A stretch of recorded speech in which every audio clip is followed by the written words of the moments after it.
बुद्धाचा सिद्धांत.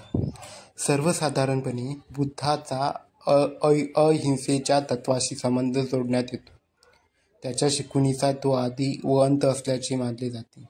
बुद्धाने शिकवलेले ते अहिंसेच्या फार पलीकडे अत्यंत व्यापक आहे, हे क्वचितच कोणाला माहीत असेल.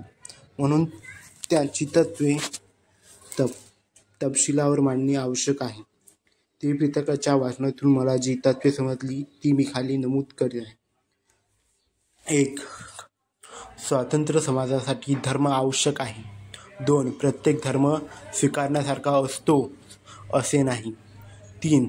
धर्माचा जीवनाच्या तथ्याशी आणि वास्तविकतेशी संबंध असला पाहिजे.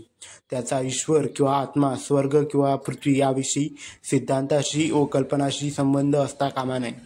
ईश्वराला धर्माचा केंद्रबिंदू मानून अयोग्य आहे. आत्म्याची मुक्ती हा धर्माचा केंद्रबिंदू मानणे चूक आहे. प्राण्याचा बळी देणे हा धर्माचा केंद्रबिंदू मानणे चूक आहे. खरा धर्म माणसाच्या मनात बसत असतो, शास्त्रात नव्हे. 8. मनुष्य व नीती धर्माचा केंद्रबिंदू असला पाहिजे.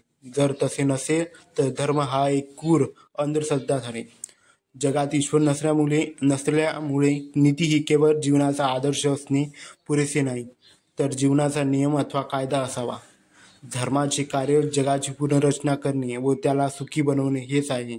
त्याला आरंभ व अंत याचे स्पष्टीकरण करणे नाही. ही संबंधाच्या कलहामुळे जगात दुःख आहे व तो सोडवण्याचा एकमेव मार्ग म्हणजे अष्टांग मार्गाचे अनुसरण होय. संपत्तीच्या खाजगी मालकी एका वर्गाला सत्ता तर दुसऱ्या वर्गाला दुःख देते. समाजाच्या भल्यासाठी ह्या दुःखाचे कारण दूर करून ते नष्ट केले जाणे आवश्यक आहे. सर्व मानव समान आहेत. माणसाचे मूल्यमापन त्याच्या जन्माने नसून त्याच्या कर्तृत्वाने होते.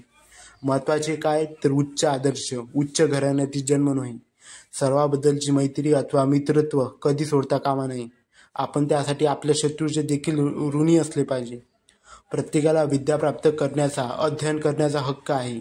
माणसाला जगण्यासाठी जशी अन्नाची आवश्यकता आहे त्याप्रमाणे विद्येची आवश्यकता आहे. सदाचरणाशिवाय ज्ञान हे घातक आहे. कोणतीही गोष्ट अंतिम नाही, कोणतीही गोष्ट कायम बंधनकारक नाही. प्रत्येक गोष्ट चौकशी, परीक्षण यास पात्र आहे. कोणतीही गोष्ट अंतिम नाही. प्रत्येक गोष्ट कारण भावाच्या नियमाला धरून असते.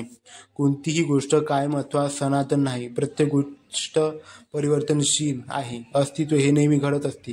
किंबहुना परिवर्तनशीलता हा जगाचा नियम आहे. युद्ध जर सत्यासाठी व न्यायासाठी नसेल तर ते घातक आहे. विजेत्याच्या जिताबाबत काही कर्तव्य आहे.